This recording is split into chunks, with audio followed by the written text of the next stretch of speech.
नमस्कार, knocking-news.com में आपका स्वागत है। मैं हूं गिरिजेश वशिष्ठ। उधर इजराइल का रायता चल रहा है, इधर अडानी जी टेंशन में है और अडानी जी ठीक ठाक टेंशन में हैं। टेंशन में क्यों है ये जान के आपको भी, आप ये सब जानेंगे ना तो आपकी टेंशन हवा हो जाएगी। टेंशन इसलिए हवा हो जाएगी कि आपको हो सकता है आपके चेहरे पे मुस्कान आ जाए, और वजह है अडानी जी के खिलाफ होने जा रहा एक बड़ा खुलासा।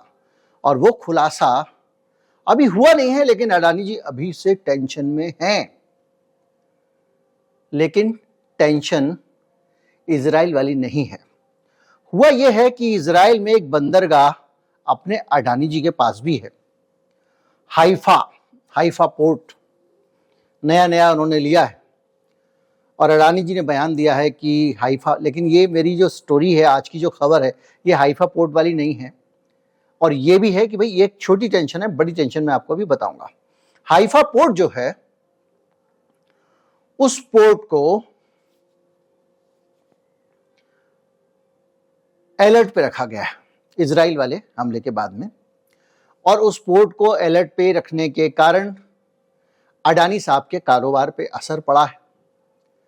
हालांकि जो टोटल वॉल्यूम है वहां जो हैंडल होता है उसका 3% ही हाइफा पोर्ट हैंडल करता है, लेकिन फिर भी ये बड़ी संख्या है। और अडानी ग्रुप ने एक बयान दिया है कि इजराइल में हमारा ये वाला कारोबार फिलहाल सुरक्षित है और हम अपने कर्मचारियों का ध्यान रख रहे हैं, सब लोग सुरक्षित है, मामला अलर्ट पे है। तो ये छोटी टेंशन है। अब मुझे नहीं पता कि कर्मचारियों के लिए उद्योगपति लोग कितना टेंशन में होते होंगे।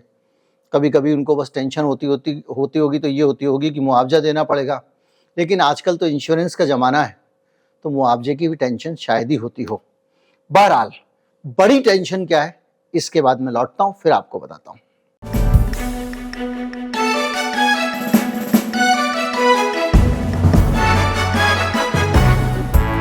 बड़ी टेंशन ये है कि अडानी जी के पास में अभी टेंशन है नहीं, आने वाली है। आने वाली है, जी हां। अडानी जी को आने वाले दिनों में एक और खुलासे का सामना करना पड़ सकता है। खुलासा हुआ नहीं है, लेकिन अडानी जी खुद ही दौड़ दौड़ के सबको बता रहे हैं, देखो मेरे खिलाफ खुलासा होने वाला है, ये मुझे बदनाम कर रहा है, ये पुरानी बोतल में नई बोतल में पुरानी शराब डाल रहा है, ये पुरानी रिसाइकल्ड आरोपों को बार बार निकाल रहा है, हमारी छवि खराब करने की कोशिश कर रहा है और हमारे खिलाफ रिपोर्ट कर रहा है। तो लोगों ने पूछा, भाई कौन कर रहा है? फाइनेंशियल टाइम्स कर रहा है। फाइनेंशियल टाइम्स दुनिया के जो टॉप के बिजनेस के अखबार है उनमें से एक है, यूके बेस्ड है। तो अडानी साहब जो है उस बात को लेकर परेशान है कि ये फिर से खुलासा कर रहा है, और वो सब बता रहा है जो पहले बताया जा चुका है, जो अलग अलग खुलासों में बताया जा चुका है, ये अडानी जी सबको बता रहे हैं। और अडानी जी के इस बयान के बाद चहुं ओर पूरा मीडिया लहालोट, अडानी की सफाई, अडानी ने ये सफाई दी है, अडानी ने वो सफाई दी है। ठीक है साहब, तो अडानी ने सफाई दी है तो फाइनेंशियल टाइम्स की एक रिपोर्ट पे दी है, और वो रिपोर्ट क्या है मैं आपको, वो रिपोर्ट आने वाली है, भी आई नहीं है। फाइनेंशियल टाइम्स में एक रिपोर्ट आने वाली है और अडानी जी बता रहे हैं कि वो रिपोर्ट क्या है। इससे पहले कि कोई आपको कहे कि आप चोर हैं, आपके ऊपर चोरी का इल्जाम लगाए, झूठा सच्चा जैसा भी हो, आप तुरंत अंदर से एक निकालें लोटा, देखो ये मुझ पे लोटा चोरी का आरोप लगाने वाला, ये पहले भी आरोप लगा चुका है, मैं बता चुका हूं ये लोटा मेरा है, चोरी का नहीं है। उस तरह से अडानी जी कर रहे हैं। अडानी जी क्या है कि ये कर रहे हैं कि दरअसल क्या है कि एक ओसीसीआरपी की रिपोर्ट आई थी अगस्त 23 में, उस वक्त भी उसका जॉर्ज सोरोस ने उसकी फंड करते हैं, जॉर्ज सोरोस का एक एनजीओ उसको फंड करता है ओसीसीआरपी को। तो उस रिपोर्ट के बाद समय भी यही हुआ था कि रिपोर्ट आई नहीं थी, उससे पहले ही कुछ अखबारों में ये छपवा दिया गया था कि अडानी जी के खिलाफ एक बड़ी रिपोर्ट आने वाली है। उसके बाद रिपोर्ट आई तो लोगों के दिमाग में यह था कि हिंडनबर्ग से ही कोई बड़ा खुलासा आने वाला है और इस बार गड़बड़ होने वाली है, और मीडिया ने छापा वगैरह वगैरह, लेकिन ओसीसीआरपी में उस तरह से कोई बम नहीं मिला। लेकिन हिंडनबर्ग ने जो बताया था उसी में स्पेसिफिक डिटेल मिली, कौन कौन से फंड थे, किसके जरिए पैसा आता था अडानी जी के, वगैरह वगैरह। अब रायता दूसरा हो गया है। अब अडानी जी ये कह रहे हैं कि ये सब झूठ है जी, हमारे ऊपर आरोप लगने वाले हैं, उसने छापा नहीं है, ये सफाई दे रहे हैं। भाई वो छाप रहा है, ये आपको कैसे पता लगा? मैं उसको भी बताऊंगा। बहरहाल अडानी का बयान आया है, such allegations are false and baseless, झूठे हैं, आधारहीन है। ये जो है डेलिबरेट एंड मोटिवेटेड अटेम्प्ट है हमको अस्थिर करने का। We are a law avoiding company, हम कानून का पालन करने वाली कंपनी है और सारे के सारे नियमों का पालन करते हैं। और ये सारी चीजें वो ये कह रहे हैं कि हमारा जो ग्रुप का स्टेटमेंट आया है, अब वो कह रहे हैं कि खबर क्या है। अब आपको भैया लेकिन वो आने वाली खबर कौन सी है? ऑब्वियसली आपके दिमाग में भी होगा, मेरे दिमाग में भी होगा, अडानी जी ने किया क्या है या क्या नहीं किया है जो अडानी जी कह रहे हैं और उनका वाला। तो उसमें पता चलता है कि एक डीआरआई का जनरल अलर्ट सर्कुलर आया था 30 मार्च 2016 में। डीआरआई मतलब directorate of revenue intelligence. DRI वही संस्था है जो विदेशों से सामान आता है, जो उस पर नजर रखती है। अडानी जी के पोर्ट पे, मुंद्रा पोर्ट पे जो ड्रग्स पकड़ी गई थी वो भी डीआरआई नहीं पकड़ी थी। तो डीआरआई जो है उसका एक सर्कुलर है, उस सर्कुलर के आधार पर एक आरोप लगाया जा रहा है कि जो विदेशी कोयला अडानी जी लेकर आते हैं, उस कोयले का दाम बढ़ा चढ़ाकर बताया जाता है। अब विदेशी कोयले की पूरी कहानी आपको पता होगी, अब तो पूरी दुनिया में चर्चा हो चुकी है, पहले हमने ही वीडियो बनाए थे। तो विदेशी कोयले की कहानी यह है कि भारत सरकार ने अभी पिछली बार गर्मियों में कोयले की किल्लत को देखते हुए ये आदेश दिया था। अब किल्लत थी कि नहीं ये नहीं पता। दुनिया का सबसे ज्यादा कोयला उत्पादन करने वाली कंपनी कौन सी है? कोल इंडिया भारत की कंपनी है। दुनिया की दूसरी सबसे ज्यादा कोयले की खदानें भारत देश में है। उस महान भारत देश में सरकार ने कहा कि कोयला तो इंपोर्टेड लेना ही पड़ेगा। जो बिजली बनाने वाली कंपनी थी उन सब के ऊपर सरकार ने नियम बना दिया कि अगर 10 रुपए का कोयला 10 किलो कोयला खरीदोगे तो 1 किलो कोयला इंपोर्टेड खरीदना पड़ेगा। इंपोर्टेड कोयला आप 1 किलो खरीद रहे थे तो पता चल रहा था कि उस 1 किलो कोयले का दाम 10 गुना है। यानी 10 किलो कोयला अगर 1 रुपए किलो है तो 9 रुपए का 9 किलो कोयला आएगा और बाकी का 1 किलो कोयला जो विदेशी कोयला इस्तेमाल करना अनिवार्य है वो 10 रुपए का आएगा।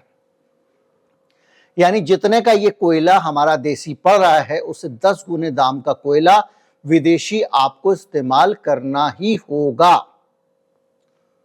और वो कोयला आपको इस्तेमाल, भाई हर बिजली कंपनी दावा करे थे भाई क्यों करे इस्तेमाल, हम 10 गुने दाम का कोयला क्यों इस्तेमाल करें, हम 10 की जगह 9 किलो इस्तेमाल कर लेंगे। लेकिन सरकार का दबाव था। दबाव के बाद में जब कंपनियों ने नहीं किया, आदेश को नहीं माना, क्योंकि कंपनियों ने फिर राज्य की बिजली कंपनियों पे दबाव बनाना शुरू कर दिया। बिजली बनाने वाली कंपनियों ने, उन्होंने कहा कि हमारी कॉस्ट बढ़ गई है। अब राज्य कहने लगे, जैसे हरियाणा में हुआ कि भैया आपने हमारे साथ जो एग्रीमेंट किया है इतने रुपए यूनिट बिजली देंगे, इतनी पैसा मिलेगा आपको, अब आपको क्या मिल रहा है हमको क्या पता। इसको लेके बवाल शुरू हो गया तो कंपनियां अवॉइड करने लगी। तो आखिर में एनटीपीसी के जरिए ये लागू करने की कोशिश की गई और फिर में अंततोगत्वा कोल इंडिया ने 10% कोयले की अपनी तरफ से ही इंपोर्टेड कोयला, जो आदमी 1 रुपए किलो का कोयला बना रहा है उस आदमी को कहा गया कि तू 10 रुपए किलो वाला कोयला 10% मिला के इनको बेच। तो वो जो 10 रुपए किलो वाला कोयला आया था ना, वो कोयला इंपोर्ट करने का ठेका अडानी जी ने प्राप्त किया था।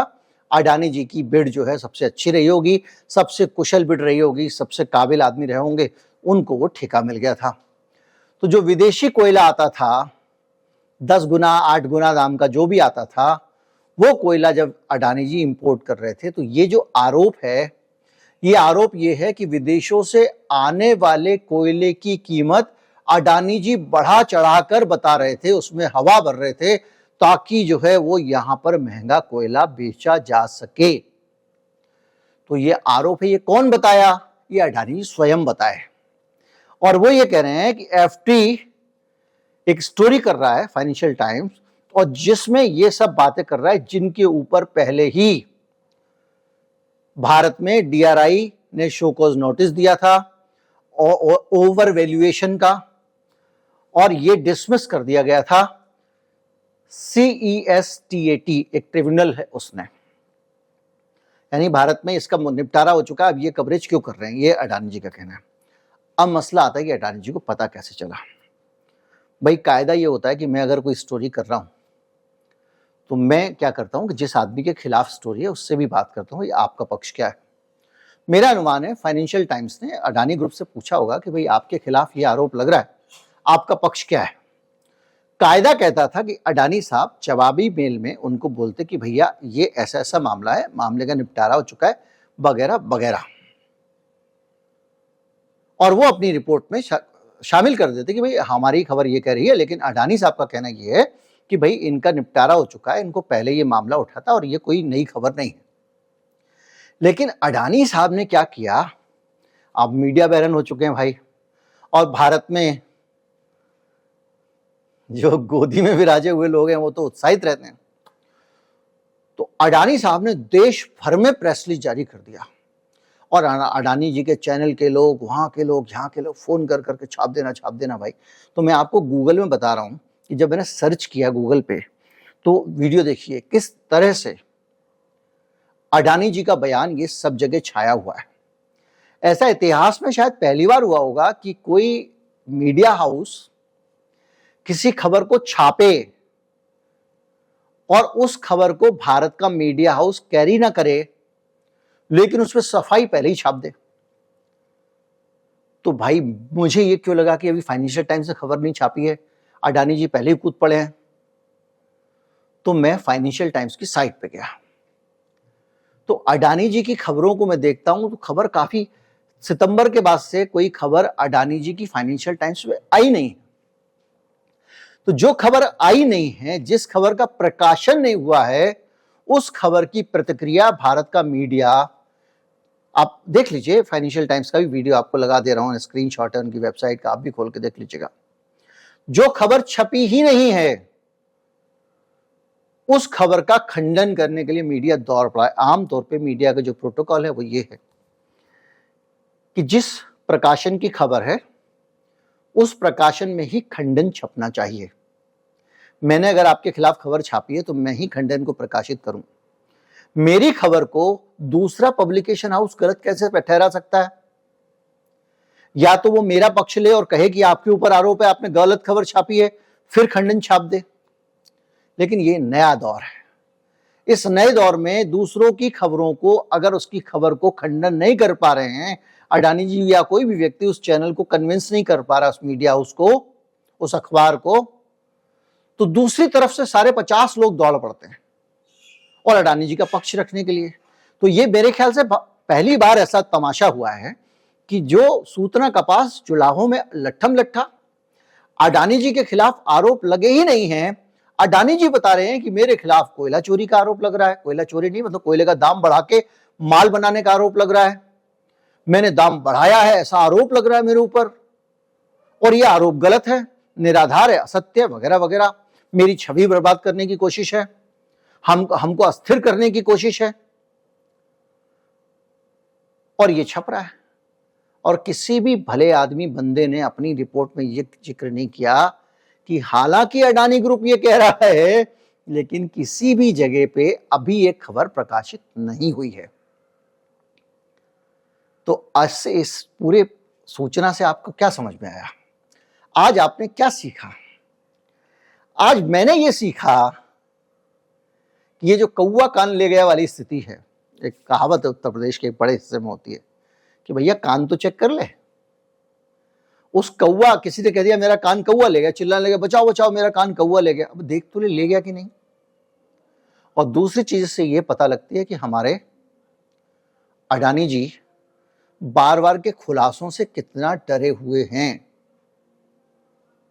और इतना डरे हुए हैं कि वो इससे पहले उनके खिलाफ कुछ छपे अपनी सफाई जारी कर देते हैं। अब ये अपने आप में बड़ा मसला है, ये खबर अपने आप में बड़ी रोचक है। और ये मैंने आपको कहा था कि जब इजराइल को लेकर अडानी जी इतने टेंशन में हैं, ये खबर सुन के हो सकता है आपका टेंशन दूर हो जाए। तो जिस तरह की ये जो हरकत हुई है और इतने बड़े कॉरपोरेट ने की है, ये अपने आप में एक परफेक्ट चुटकुला है। और मीडिया के दुनिया के लोगों के लिए ये बड़ा एक सवाल है कि जिसकी खबर है उसमें पक्ष छपा नहीं है, उसकी खबर आई नहीं है, लेकिन एक देश के सारे समाचार पत्र संस्थान हिंदी अंग्रेजी के उस खबर का खंडन करने दौड़ पड़े हैं। इसको कहते हैं पैसे की ताकत। अडानी जी बहुत विज्ञापन देते हैं। उम्मीद करता हूं वीडियो आपको अच्छा लगा होगा। अच्छा लगा हो तो ज्यादा से ज्यादा लोगों तक पहुंचाएं, चैनल को सब्सक्राइब कर लें। नमस्कार, जय हिंद।